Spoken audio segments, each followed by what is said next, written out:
circonstances. Nous devons tenir ferme parce que Dieu est bon en toutes circonstances. C'est vrai que quand ce n'est pas facile et que les ennemis nous font face, dans cette situation, on peut dire Alléluia, parce que le Seigneur, il est là, même dans la vallée de l'ombre de la mort. Amen. Et je vous propose un nouveau chant qui s'intitule Alléluia.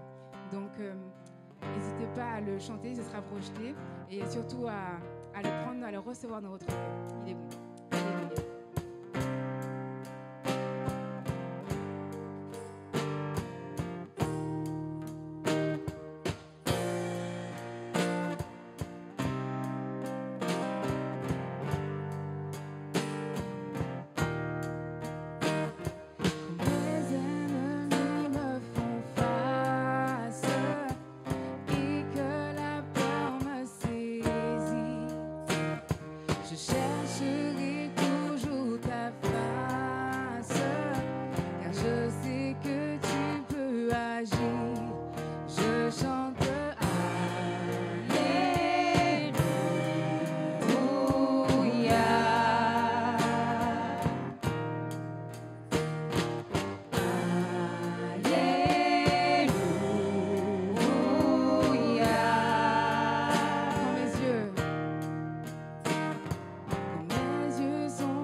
Alléluia.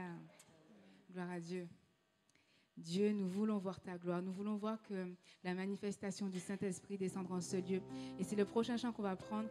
Dieu, nous voulons voir ta gloire. Alors, soyons réceptifs à l'Esprit de Dieu parce qu'il est capable de faire des choses maintenant et aujourd'hui. On est capable de recevoir le Saint-Esprit, le baptême dans le Saint-Esprit. Alors, soyons attentifs à l'Esprit de Dieu parce qu'il veut faire encore aujourd'hui. Alléluia.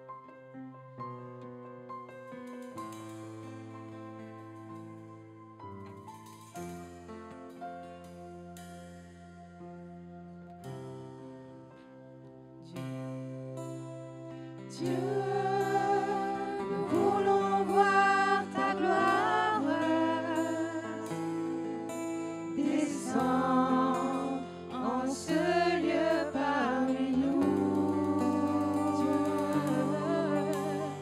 Dieu, nous voulons voir ta gloire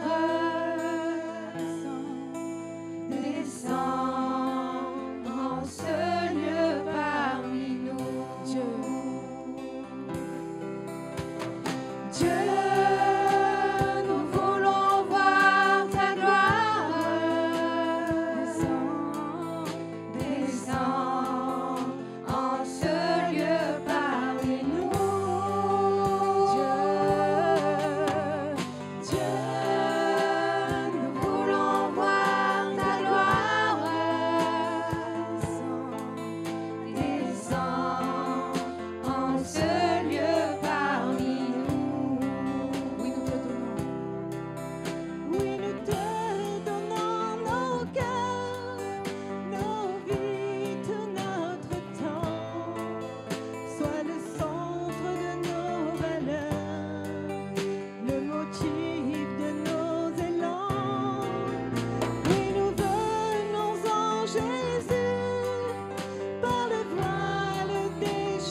Bienvenue à tous. J'aimerais parler sur l'onction du Saint-Esprit dans la vie de Philippe. Dans Actes chapitre 6 et au verset 1, « En ce temps-là, le nombre des disciples augmentant, les hellénistes murmurèrent contre les Hébreux, parce que leurs veuves étaient négligées dans la distribution de ce qui se faisait chaque jour. Les 12 convoquèrent la multitude des disciples et dirent « Il n'est pas convenable que nous laissions la parole de Dieu pour servir aux tables. C'est pourquoi, frères, choisissez parmi vous 7 hommes de qui l'on rende un bon témoignage, qui soit plein d'Esprit Saint et de sagesse, et que nous chargerons de cet emploi. Et nous continuerons à nous appliquer à la prière et au ministère de la parole. » Cette proposition plut à toute l'assemblée. Ils élurent Étienne, homme plein de foi et d'Esprit Saint, Philippe, Procore, Nicanor, Timon, Parménas et Nicolas, prosélytes d'Antioche. Ils les présentèrent aux apôtres qui, après avoir prié, leur imposèrent les mains. Amen. Dans ce passage, nous trouvons la première mention de Philippe. Philippe qui va devenir un serviteur de Dieu, Philippe qui va devenir un diacre dans un premier temps. Et nous allons voir comment cet homme a été pris dans l'Église pour être élevé par Dieu à un rang de serviteur et même d'un ministère d'évangéliste. Il a donc commencé par servir tout simplement dans des tâches humbles, des tâches, c'était comme le service aux tables, c'était être disponible pour les besoins matériels de l'Église. Mais Dieu a vu son cœur et il lui a donné des compétences et des dispositions pour aller plus loin et être un instrument dans ses mains pour le plan qu'il avait prévu pour lui. Alors aujourd'hui encore, je dirais que nous avons besoin de cette onction. Philippe était rempli du Saint-Esprit. Eh bien, aujourd'hui, nous avons besoin d'être remplis du Saint-Esprit pour faire les œuvres que Dieu a préparées d'avance pour nous. Par nos forces, nous n'y arriverons pas, nous sentirons des blocages, nous nous sentirons limités, nous sentirons bloqués dans notre avancée, mais par l'Esprit, en fait, Dieu va nous former, nous façonner pour nous faire entrer dans notre vocation. Quelques éléments dans la vie de Philippe qui montrent combien l'onction du Saint-Esprit était présente et quelles leçons nous pouvons en tirer, nous, aujourd'hui. La première leçon, c'est d'abord une onction qui vous permet de rendre un bon témoignage dans les situations difficiles. Parce qu'en fait, si vous lisez le début du chapitre 6 et le verset 1, on se rend compte qu'il y avait des problèmes dans l'église de Jérusalem. Il y avait des problèmes. Il n'y avait qu'une église, mais il y avait déjà des problèmes dans l'église. L'église était toute neuve. Elle venait de prendre naissance quelque temps auparavant, et déjà, il y a des problèmes. Il y a des problèmes. Pourquoi ? Parce que dès qu'il y a des êtres humains, il y a des problèmes. Même si c'est des chrétiens. La preuve, c'est si vous lisez un chapitre avant, vous trouvez l'histoire d'Ananias et Saphira. C'était un problème. Ils avaient menti. Ils étaient chrétiens, mais ils avaient menti. Ils avaient menti sur le prix d'un champ, et ils avaient dit à l'apôtre Pierre, voilà, on l'a vendu tel prix, on met tout là au pied des apôtres. Ils avaient menti. Il y avait le péché, donc qui s'était déjà infiltré dans l'Église. Et on sait qu'Ananias et Saphira ont été sanctionnés pour leurs mensonges. Et Dieu les a sévèrement sanctionnés puisqu'ils ont été repris, ils sont morts à cause de leurs mensonges, de leur désobéissance, et puis de leur volonté de mentir à Dieu. Et là, qu'est-ce qu'on remarque un petit peu plus loin ? Il y avait des murmures dans l'Église. Chapitre 6, verset 1. Les hellénistes murmurèrent contre les Hébreux, c'est-à-dire qu'il y avait des murmures entre les chrétiens. Ils murmuraient les uns contre les autres, ils se plaignaient les uns des autres. Mais partout dans la parole, nous voyons des exhortations à nous aimer les uns les autres, à nous encourager les uns les autres, à nous exhorter les uns les autres, mais il n'y a nulle part écrit « plaignez-vous les uns des autres ». Et là, on voit qu'ils murmuraient les uns contre les autres. Il y avait ceux d'origine helléniste, c'est-à-dire d'origine grecque. Ils murmuraient contre ceux qui étaient d'origine hébraïque, c'est-à-dire ceux qui étaient d'origine juive, et ils se critiquaient les uns les autres. Mais vous savez, les murmures, entre guillemets, c'est pas récent. Si vous remontez dans l'histoire, déjà du temps de Moïse, le peuple murmurait déjà. Il y avait des murmures. Ils murmuraient contre Moïse, contre Aaron, contre Dieu. Exode chapitre 16, verset 6. Si on lit la traversée du peuple d'Hébreux dans le désert, mais vous verrez que les murmures, ils reviennent tout le temps. Il y a des murmures qui reviennent. Ils étaient devenus les spécialistes des murmures. Exode 16, verset 6. Moïse et Aaron dirent à tous les enfants d'Israël, « Ce soir, vous comprendrez que c'est l'Éternel qui vous a fait sortir du pays d'Égypte, et au matin, vous verrez la gloire de l'Éternel parce qu'il a entendu vos murmures contre l'Éternel, car que sommes-nous pour que vous murmuriez contre nous ?» Ils murmuraient contre Moïse, contre Aaron et contre l'Éternel. Et là, il y a un principe spirituel qu'il nous faut saisir et que peu de croyants ont saisi finalement, c'est que quand on murmure contre des serviteurs de Dieu ou des responsables spirituels, on murmure contre Dieu. C'est ce principe qui est expliqué dans l'histoire d'Ananias et Saphira dont je parlais tout à l'heure, parce que pour eux, ils avaient menti à des hommes. Ils avaient menti à Pierre. Bon, c'est rien, on peut mentir à des hommes. Mais Pierre leur dit, ce n'est pas à des hommes que vous avez menti, c'est à Dieu. Et quand vous mentez à des serviteurs de Dieu, vous mentez à Dieu.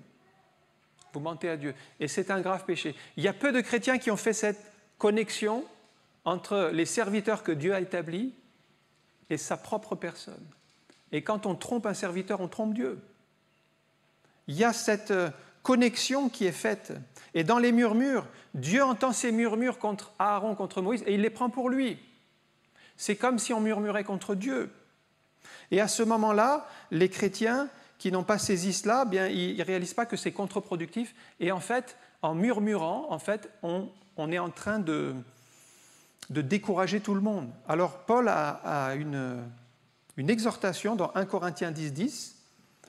Pour les chrétiens, pour que nous veillions à cela, il dit « Ne murmurez point, comme murmurèrent quelques-uns d'entre eux », il fait référence à ceux du temps de Moïse, qui périrent par l'ange exterminateur.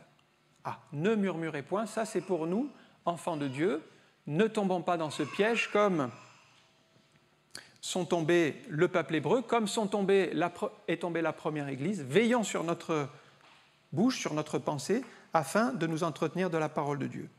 Et puis le deuxième élément négatif, donc il y avait des murmures, et puis il y avait aussi d'autres problèmes, c'est que les services étaient négligés. Il y avait de la négligence, puisqu'il est dit que leurs veuves étaient négligées dans la distribution qui se faisait chaque jour, donc il y avait une négligence dans un service donné pour le Seigneur. Jérémie 48, 10, « Maudit soit celui qui fait avec négligence l'œuvre de l'Éternel, maudit soit celui qui éloigne son épée du carnage. » Eh bien, là aussi, la négligence, ça existe. C'est quand on prend les choses à la légère, qu'on ne prend pas les choses de Dieu au sérieux et qu'on fait les choses pour le Seigneur, mais avec négligence. On ne le fait pas consciencieusement, on ne le fait pas sérieusement, donc il y avait une faille, il y avait un problème. Dans cette Église, il y avait un problème de négligence. On négligeait son service. Là encore, la négligence, ce n'est pas quelque chose de moderne, de récent. On le trouve même dans l'Ancien Testament, déjà du temps du sacrificateur Élie, qui avait mis ses fils en responsabilité, mais ses fils n'étaient pas appelés par Dieu, c'était quand même un problème. Quand des gens sont mis en responsabilité, mais qu'ils n'ont pas d'appel de Dieu, qu'ils n'ont pas de ministère, ils se retrouvent en responsabilité avec le sacrificateur principal, le souverain sacrificateur Élie, sauf que quand les gens venaient apporter des sacrifices, ces deux fils d'Élie, ils mettaient la fourchette dans les offrandes et ils récupéraient tout ce que la fourchette prenait, ils le récupéraient pour eux. En fait, ils faisaient avec négligence l'œuvre du Seigneur. Ils n'étaient pas sérieux, ils n'étaient pas corrects avec les règles que Dieu avait instituées. Et c'est la seule fois dans la Bible où il est question qu'ils ont commis un très grand péché. C'est dit qu'ils avaient commis un très grand péché. L'expression « grand péché », elle revient beaucoup, au moins une dizaine de fois, mais un très grand péché, c'est pour les deux fils d'Élie qui faisaient avec négligence le service dans la maison de l'Éternel. Donc chacun doit accomplir sa tâche sérieusement. On sait que les deux fils d'Élie ont été sanctionnés aussi, ils n'étaient pas sérieux, ils n'étaient pas consacrés, alors qu'ils avaient reçu une tâche, une fonction, mais le père était responsable parce qu'il avait nommé ses fils, en fait, dans des hauts niveaux de responsabilité spirituelle, alors que ces deux fils n'étaient pas attachés, leur cœur n'était pas pleinement attaché à l'Éternel. Donc chacun doit accomplir sa tâche consciencieusement. Je pense qu'Élie est aussi responsable. Les fils, bien sûr, étaient responsables à leur niveau, mais Élie, à un moment donné, aurait dû écarter ses fils, voyant qu'ils n'agissaient pas selon les principes de la parole de Dieu. Il leur a simplement donné des recommandations. Les fils n'ont pas obéi à leur père, mais il ne les a pas sanctionnés, il ne les a pas retranchés. Donc ne pas prendre l'œuvre de Dieu à la légère. Pourquoi ? Parce que la légèreté, c'est l'esprit du monde.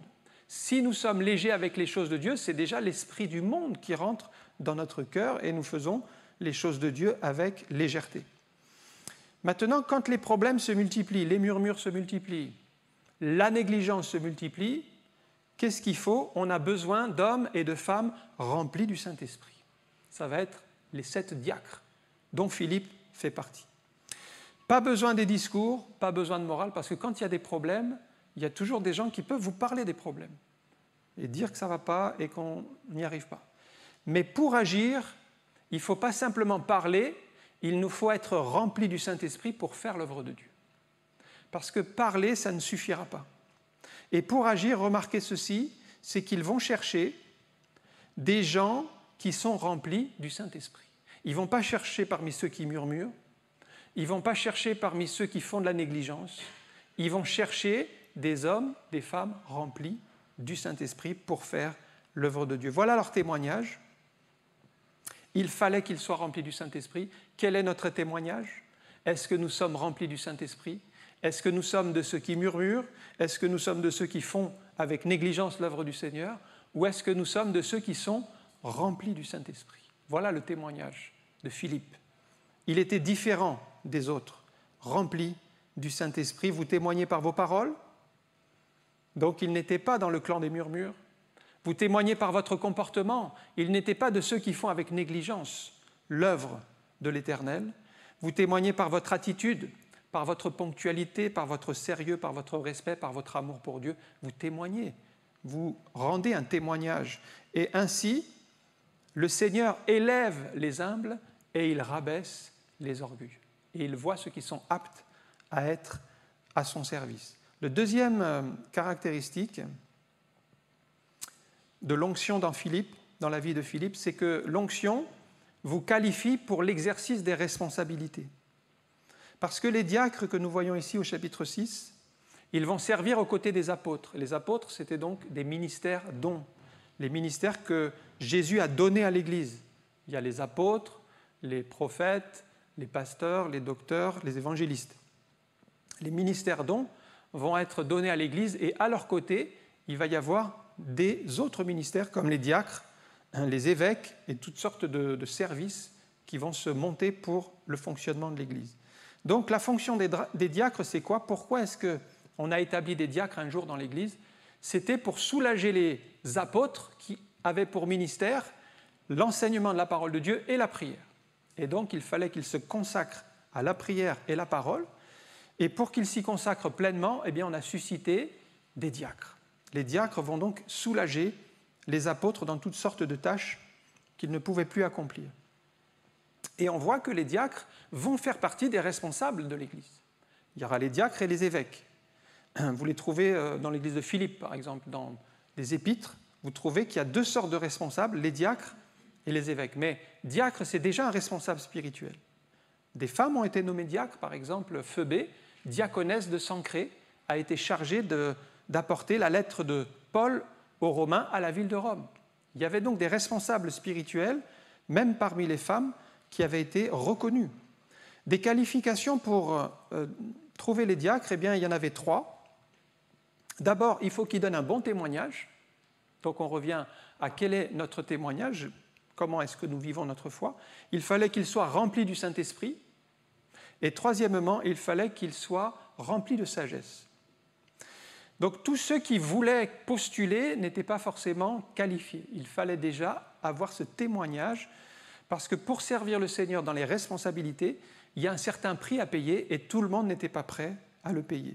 Parce que si vous êtes encore en train de négocier avec Dieu, vous n'êtes pas d'accord, si Dieu vous demande quelque chose, vous ne voulez pas, vous regimbez, eh bien, Dieu choisira quelqu'un d'autre. On n'est pas encore prêt à servir le Seigneur dans des notions de responsabilité. Mais par contre, des hommes et des femmes de foi qui sont remplis du Saint-Esprit, qui aiment Dieu, des personnes qui ne comptent pas leur temps, qui aiment le Seigneur, qui mettent Dieu en premier dans leur vie, eh bien, c'est ceux-là qui vont pouvoir être utiles pour l'œuvre de Dieu. Alors Philippe a été choisi parmi la foule, il y avait là un choix à faire, et il a fait partie des 7 premiers diacres. Il a été nommé par l'Assemblée. Ça veut dire qu'il ne suffit pas de l'avoir à cœur, mais il y a la reconnaissance de l'Église qui était sur sa vie. Ça veut dire on croit vraiment, on voit la main de Dieu sur sa vie, sur la vie de cette personne. On voit qu'il y a quelque chose que Dieu a suscité dans son cœur et c'est approuvé par la communauté. Si ce n'est pas le cas, si l'Église n'approuve pas, c'est que ce n'est pas encore le temps, c'est que peut-être ce n'est pas ou la personne qu'il faut, mais en tout cas, il faut la reconnaissance de l'Assemblée. On va un petit peu plus loin pour un 3e élément, dans Acte 8, toujours chez Philippe, qui va croître. Un 3e élément, une onction qui vous permet de croître. Parce que maintenant, il va croître dans le ministère. Ici, au verset 5, Philippe, étant descendu dans la ville de Samarie, y prêcha le Christ. Les foules tout entières étaient attentives à ce que disait Philippe lorsqu'ils apprirent et virent les miracles qu'il faisait. Car les esprits impurs sortaient de plusieurs démoniaques en poussant de grands cris, et beaucoup de paralytiques et de boiteux furent guéris. Il y avait une grande joie dans cette ville. Voyons que Philippe a franchi un cap. Il n'est pas juste resté diacre à servir aux tables et dans la ville de Jérusalem, mais nous le voyons qu'il prêche directement, il prêche le Christ. Donc son ministère va bien au-delà de l'Église de Jérusalem. Son ministère va bien au-delà de celui d'un diacre. Il n'est pas... Parce qu'un diacre, en fait, la différence entre les évêques et les diacres, pour le diacre, ce n'est pas nécessaire la prédication. Pour l'évêque, oui, on demande que l'évêque puisse prêcher, mais ce n'est pas une nécessité pour le diacre. Ça ne fait pas partie des caractéristiques demandées au diacre. Or là, nous voyons que ce diacre-là, il prêche.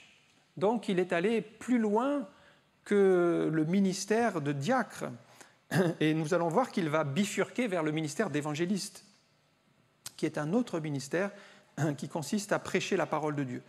Donc, sa soif pour Dieu, son désir d'être là où Dieu veut, va le faire évoluer dans son ministère, parce qu'avec Dieu, les choses ne sont pas figées, mais encore faut-il être sensible au Saint-Esprit, parce que Philippe a l'onction, il se laisse conduire. Et puis, il y a des saisons dans la vie. C'était une saison pour être diacre pendant un temps, et puis Dieu l'a orienté pour être maintenant évangéliste dans un 2e temps. Philippe a un ministère béni dans la ville de Samarie. On voit que la main de Dieu est sur lui, et c'est là qu'on voit l'onction. Pourquoi ? Parce que les gens sont touchés par la parole de Dieu, et quand vous êtes touché par la parole de Dieu, c'est donc l'action de l'Esprit dans le cœur de la personne. Parce que ce ne sont pas des mots, ce ne sont pas des paroles qui touchent les cœurs, mais c'est l'Esprit qui convainc de péché. Et il y avait des conversions, des repentances, des convictions de péché, tout ce que vous voulez. Le Saint-Esprit était à l'œuvre. Alors nous devons prier nous aussi pour être remplis du Saint-Esprit, pour que l'Esprit fasse son œuvre à travers nous. Philippe voit des délivrances. On voit qu'il y a des esprits impurs qui sortent de plusieurs démoniaques. Donc ça, c'est... Comment est-ce qu'un esprit va partir ? Un esprit impur, il va partir par l'action du Saint-Esprit. Matthieu chapitre 12, verset 28, c'est Jésus qui le dit. Il dit « Mais si c'est par l'Esprit de Dieu que je chasse les démons, le royaume de Dieu est donc venu vers vous. » Comment est-ce qu'il chasse les démons ? C'est par l'Esprit de Dieu. Par l'Esprit de Dieu. On voit que Philippe, donc, est rempli du Saint-Esprit de telle sorte que les démons sont chassés lorsqu'il les chasse au nom de Jésus. Et puis c'est pareil pour les guérisons. Il y avait beaucoup de paralytiques, beaucoup de boiteux, donc beaucoup de guérisons. Ça veut dire que Dieu n'est pas limité. Et en quelque sorte, c'est nous qui limitons la puissance de Dieu, comme à Nazareth, lorsque Jésus a dit qu'il n'a pas pu faire là beaucoup de miracles, mais à cause de l'incrédulité des gens qui résistaient à Jésus, qui ne voulaient pas du message de Jésus. Et finalement, ça a étouffé, ça a amenuit les possibilités de guérison. Mais là, il y avait un climat de foi, il y avait un climat d'attente de Dieu, et les guérisons se produisaient par l'action de Dieu. Quatrième élément qu'on voit chez Philippe, c'est une onction qui vous rend sensible à la voix de Dieu. Au verset 26, toujours acte 8, un ange du Seigneur s'adressant à Philippe lui dit « Lève-toi, va du côté du Midi sur le chemin qui descend de Jérusalem à Gaza, celui qui est désert. » Et je lis le verset 29. « L'Esprit dit à Philippe, avance et approche-toi de ce char. » Il entend distinctement la voix de Dieu, par un ange, par l'Esprit. Philippe donc n'avait aucune raison objective de quitter la ville de Samarie. Pourquoi ? Parce que dans cette ville, il y avait des conversions, il fallait enseigner les gens, il y avait des miracles, donc il y avait vraiment besoin de lui pour faire l'œuvre de Dieu. Donc de lui-même, il ne serait pas parti, mais parce qu'il est sensible à l'Esprit, parce que l'onction vous rend sensible au Saint-Esprit, eh bien, il écoute que Dieu a un autre plan à ce moment-là, et qui lui dit « Va sur le chemin qui est désert, le chemin de Jérusalem, qui descend de Jérusalem à Gaza. » Quand vous êtes sous l'onction, donc vous commencez à entendre des injonctions du Saint-Esprit qui vous poussent dans des directions que vous n'avez pas prévues. Pourquoi ? Parce que l'Esprit a des désirs contraires à ceux de la chair.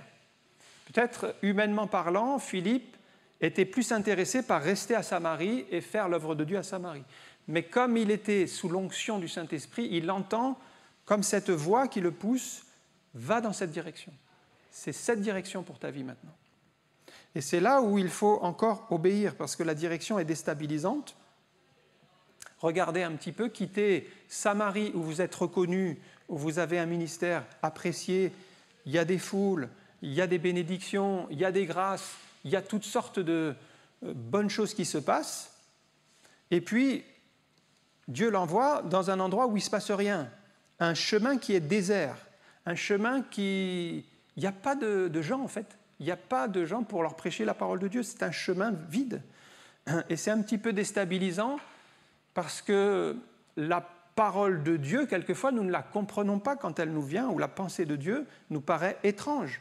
Philippe était dans un endroit où il se passait beaucoup de choses, beaucoup de bénédictions, des miracles, des délivrances, et Dieu lui demande, tu vas dans cette route-là, c'est désert, tu vas te mettre là. Mais il ne lui dit rien d'autre. Il faut juste obéir à l'injonction du Saint-Esprit. Or, on aimerait bien savoir, mais pourquoi, Seigneur, tu nous demandes d'aller là ? Sauf qu'il ne lui dit pas encore, ça va être par la suite. Et quand il arrive sur ce chemin désert, dans un premier temps, c'est désert, il n'y a rien à faire, il y a juste à attendre. Il n'y a rien de plus difficile pour nous d'attendre, sans rien faire, en attendant qu'il se passe quelque chose. Et là, il attend. On ne sait pas s'il attend 1 heure, 2 heures, 3 heures, on ne sait pas combien de temps il a attendu. Mais il ne s'est rien passé pendant un moment jusqu'à ce qu'il y ait ce char qui passe tout d'un coup. Donc, il nous faut faire confiance au Saint-Esprit sans tout savoir d'avance. Lorsque j'étais célibataire, j'ai fait une colonie à Gap. Dans cette colonie donc, que j'ai terminée, j'avais le projet de rentrer chez moi. Donc j'ai dit au revoir au directeur et à tous les animateurs, j'avais chargé la voiture. Et au moment où je démarre la voiture, j'entends une voix dans mon cœur qui me dit « Reste ici encore 3 jours ». Sauf que ça n'avait aucun sens. Ça n'avait aucun sens pour moi. Et là, je commençais à combattre entre moi-même et cette voix qui vient s'imposer à mon cœur « Reste ici encore 3 jours ». Et je me dis « Mais c'est quoi cette pensée ? C'est étrange ». Je ne la comprenais pas. Mais elle était tellement forte que finalement, je le fais. Je retourne voir le directeur, qui était tout surpris de me revoir, puisque je lui avais dit au revoir. Je reviens voir le directeur pour lui dire « Écoute, je vais rester encore ici 3 jours. » Heureusement qu'il ne m'a pas demandé pourquoi, parce que je ne savais pas lui dire pourquoi. Mais déjà, il me regardait avec des yeux ronds comme des billes, et il a dû me prendre pour un bizarre. Il dit Il me dit au revoir, et j'avais dit au revoir, je rentre chez mes parents, et je reviens pour dire je reste ici encore 3 jours. Donc il devait se dire, lui, il est bizarre. Mais je le comprends. Je comprends qu'il me trouve bizarre, parce que moi-même, je me trouvais bizarre dans ma propre situation. Donc je n'allais pas le juger. Mais non seulement il me trouvait bizarre, mais tous ceux à qui j'avais dit au revoir, ils me trouvaient bizarre. Bref, j'étais bizarre. Néanmoins, j'ai obéi, je suis resté, mais vous savez, quand vous restez une journée qu'il ne se passe rien, mais c'est long une journée quand il ne se passe rien. Il ne s'est rien passé pendant une journée. Moi, j'avais hâte de partir, en fait. J'avais hâte de partir. C'était entre la fin de la colonie et le début du CIGEM, qui était un camp d'évangélisation. Il y avait un petit creux de battement, là. Il n'y avait rien. Il y avait des gens qui partaient, des gens qui venaient, mais il n'y avait pas d'activité. Il n'y avait rien dans le centre. J'avais envie de partir. Au bout d'un jour, j'avais déjà envie de partir. J'ai dit, mais qu'est-ce que je fais ici? Pourquoi je suis resté? 2e jour arrive, toujours rien. Et là, j'en pouvais plus. Et à la fin du 2e jour, il y a une jeune fille qui arrive qui s'appelle Laurence. 2e jour. Tout d'un coup, j'ai compris pourquoi il fallait que je reste 3 jours. C'est là que la connexion s'est faite avec Laurence, qui est devenue mon épouse par la suite. Mais après, quand est arrivé le 3e jour, je n'avais plus envie de partir. Mais il fallait que je parte là. Alors des fois, vous n'avez pas envie de rester, le Saint-Esprit vous dit « reste ». Des fois, vous avez envie de partir, il vous dit « reste », et des fois, vous avez envie de rester, il vous dit « pars ». Donc, quelquefois, on est à contre-temps. Finalement, je suis parti quand même au bout de 3 jours, on s'est revus par la suite, et puis, on a pu se marier. Les choses se sont faites progressivement, bien sûr, dans le temps, mais en tout cas, la forte pensée « reste ici 3 jours » qui paraissait complètement incohérente, bizarre, que moi-même je ne comprenais pas, eh bien, je n'ai pas regretté d'obéir à l'injonction du Saint-Esprit. Mais quand vous êtes sous l'onction, vous aurez des injonctions que vous ne comprendrez pas. Il faut les mettre en pratique sans comprendre. Et la compréhension viendra dans un 2e temps. Faites confiance au Seigneur. La voix du Saint-Esprit n'ira pas forcément dans le sens de vos projets. Le Saint-Esprit peut vous demander quelque chose que vous n'avez pas prévu, qui n'est pas dans votre agenda, que vous n'avez pas envie de faire. Mais si vous voulez vivre sous l'onction, il faut accepter d'être dérangé dans vos habitudes, d'être bousculé. Si vous préférez être tranquille, si vous préférez toujours tout savoir à l'avance, vous ne pourrez pas vivre sous l'onction. Parce que l'onction, ça consiste à faire confiance à Dieu et d'être disponible entre ses mains pour faire sa volonté. Ça veut dire, Seigneur, non pas ma volonté, mais la tienne. Et à un moment donné, il faut accepter le saut dans le vide. Le 5e élément, c'est dans Actes chapitre 8, verset 30. « L'onction vous rend audacieux. » Philippe a couru. Il a couru vers le char et l'Éthiopien qui arrive. Il entendit l'Éthiopien qui lisait le prophète Ésaïe et lui dit « Comprends-tu ce que tu lis ?» Philippe, ici, n'est pas timide pour faire l'œuvre de Dieu. Il court pour servir le Seigneur. Mais après quoi courez-vous? Après quoi? Tout le monde court après quelque chose. Il y en a qui courent après l'argent, il y en a qui courent après un travail, il y en a qui courent après les honneurs, après une place, après un poste. Mais nous, enfants de Dieu, nous courons pour un autre but, parce que Paul dit « Moi, je cours vers le but », c'est la vocation céleste de Dieu en Jésus-Christ.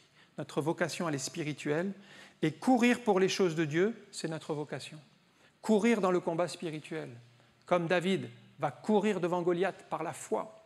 Il n'a pas peur, mais il court parce qu'il est zélé pour Dieu, et c'est comme ça qu'il remporte la victoire. En fait, c'est l'onction qui saisit David, c'est l'onction qui saisit Philippe, qui le fait courir pour être un instrument de bénédiction dans l'œuvre de Dieu. L'onction vous rendra conquérant dans la prière. Philippe est audacieux, il interpelle un ministre, il interpelle quelqu'un de haut placé, il n'a pas peur. Et frères et sœurs, l'onction nous rendra efficaces dans le témoignage. Vous n'aurez pas peur de parler, vous n'aurez pas peur d'ouvrir la bouche pour donner des paroles de Dieu. 6e élément, au verset 35, l'onction qui vous donne des paroles inspirées. Acte 8, 35. Alors Philippe, ouvrant la bouche, commençant par ce passage, lui annonça la bonne nouvelle de Jésus. L'onction va vous faire ouvrir la bouche et vous allez commencer à donner des paroles, les paroles inspirées. Quelquefois, vous serez accusé, faussement, on vous jugera, on vous critiquera, on vous condamnera. Mais Jésus dit, ne vous inquiétez pas d'avance de ce que vous aurez à dire. Ce n'est pas vous qui parlerez, mais c'est l'Esprit Saint. Quand vous êtes sous l'onction, c'est l'Esprit Saint qui parlera. nous avons une bonne nouvelle à partager. Vous voyez, quand je regarde le monde, je trouve qu'ils n'ont pas peur de leur message. Regardez les politiques. Quand ils parlent de leur message, ils n'ont pas peur. Ils n'ont pas peur de parler de ce qu'ils croient, de leurs convictions. Ils n'ont pas peur d'aller dans les rues, de faire des meetings. Ils n'ont pas peur. Ils prennent le temps. Et tout ça pour des choses vaines. Pour le social, ils n'ont pas peur. Pour le mariage, pour tous, ils n'ont pas peur. Ils font des manifestations. Et nous, chrétiens, il faudrait qu'on se ferme la bouche et qu'on ait peur et qu'on se taise. Non. Paul dit « Je n'ai pas honte de l'Évangile ». Eh bien, c'est notre position sous l'onction. N'ayons pas honte. C'est la puissance de Dieu pour le salut de quiconque croit. Soyons heureux d'être chrétiens et fiers de l'Évangile. Soyons heureux de partager de Jésus autour de nous. Même si certains vous rejettent, n'ayez pas peur. Septième caractéristique, une onction qui vous procure la joie. Acte 8, 39. Quand il fut sorti de l'eau, l'Esprit du Seigneur enleva Philippe et l'eunuque ne le vit plus, tandis que joyeux, il poursuivait sa route. Eh bien, l'onction va vous remplir de joie au service de Dieu. Il va vous donner sa joie. Il va vous renouveler ses forces. Vous savez, il y a le plus grand voleur de joie, c'est le diable. Il veut vous rendre triste. Il veut vous rendre malheureux au service de Dieu. Il veut vous faire vous attrister dans les situations. Mais Jésus a dit « Nul ne vous ravira votre joie ». Faites confiance au Seigneur pour cela. Huitième, une onction qui vous fait évoluer dans le ministère, Acte 21, 8. Nous partîmes, le lendemain nous arrivâmes à Césarée, étant entrés dans la maison de Philippe l'évangéliste. Remarquez que maintenant on l'appelle l'évangéliste, alors qu'au début c'était un diacre. Il était l'un des 7 et nous logeâmes chez lui. Ça montre bien que vous pouvez commencer à un certain niveau comme diacre, mais avec Dieu vous pouvez évoluer et aller ensuite au ministère d'évangéliste. Philippe a reçu le don d'évangéliste, mais ça c'est un don. Ce n'est pas Philippe qui a décidé. C'est comme moi, par exemple, je n'ai pas décidé d'être pasteur. Moi, j'avais décidé pour ma vie d'être dessinateur en publicité. C'était ma formation, c'est pour ça que j'ai travaillé dans ce domaine. Pour moi, c'était mon travail pour Dieu. Et alors que j'étais dans cette voie, le Seigneur m'a interpellé pour venir servir dans l'Église comme pasteur. Mais c'est un appel de Dieu. J'ai ressenti un appel dans mon cœur, un appel à servir le Seigneur, à quitter ce que je faisais pour servir le Seigneur. Ce n'est pas quelque chose que j'ai choisi, mais il y a des choses que Dieu a choisies pour vous et qu'il va vous donner. Alors vous dites peut-être « Ah oui, mais moi, je n'ai pas envie d'être pasteur. » Je n'avais pas envie d'être pasteur, honnêtement. Mais quand Dieu m'a appelé à être pasteur, en fait, il m'a donné la passion pour être pasteur. C'est-à-dire quand Dieu vous appelle à quelque chose, parce que moi, ma passion, à l'époque, c'était le dessin, la peinture et puis tout ce qui était les arts graphiques. C'était ma passion. Mais il m'a enlevé cette passion et il m'a mis une autre passion qui est la passion de la parole de Dieu, de l'enseignement et de tout ce qui concerne le ministère pastoral. Je ne l'avais pas avant, l'appel. En même temps qu'il vous appelle, il vous met la passion pour faire l'œuvre à laquelle il vous appelle. C'est pour ça que ce n'est pas un fardeau de faire les choses de Dieu, puisqu'il vous donne en même temps les éléments pour faire l'œuvre. Je termine. Neuvième élément, l'onction qui bénéficie à toute la famille. Acte 21, 9, c'est Philippe il avait 4 filles vierges qui prophétisaient. C'est-à-dire que l'onction qui était sur Philippe s'était répandue dans toute sa famille. Ses propres filles prophétisaient, elles étaient aussi dans l'onction du Saint-Esprit. C'était la promesse dans la parole, « Je répandrai de mon esprit sur toute chair, vos fils et vos filles prophétiseront ». Eh bien, Philippe a vécu littéralement l'onction dans sa vie personnelle, l'onction dans sa famille, mais pour vivre l'onction dans sa famille, eh bien, priez avec vos enfants. Passez un temps de culte familial tous les jours. Ayez un temps pas très long, un chant, un court passage biblique, une prière, mais ça montre votre amour pour Dieu et vos enfants, comme ça, rentrent dans... ils voient que ce n'est pas que le dimanche qu'on prie le Seigneur, mais ils voient que c'est quelque chose qui fait partie de notre vie. Et cette onction se communique comme cela dans toute la famille. Et là, les filles de Philippe, eh bien, non seulement se sont converties, mais elles se sont mises à prophétiser. Que le nom du Seigneur soit béni pour tous ces enfants qui sont touchés par la grâce de Dieu, qui vient comme un impact. On va prier quelques instants. On a vu combien l'onction a été marquante et déterminante dans le ministère de Philippe. Moi, je dirais que l'onction, elle est toujours indispensable aujourd'hui, même si les progrès technologiques sont là, même si la médecine a fait des grands progrès, la science aussi nous permet de comprendre beaucoup de choses. Mais plus que jamais, nous avons besoin de développer cette communion avec le Saint-Esprit qui nous fait connecter aux choses spirituelles. C'est le Saint-Esprit qui va vous donner cette précieuse onction. Merci encore, Seigneur, pour ta parole, qui nous enseigne, comme Philippe, à vivre une vie remplie du Saint-Esprit pour faire ton œuvre, faire ta volonté. Nous te prions ce matin de venir nous faire grâce et de nous équiper, de nous remplir de ton esprit et de nous accorder, Seigneur, ce renouvellement spirituel dont nous avons besoin. Dans le nom de Jésus, Amen.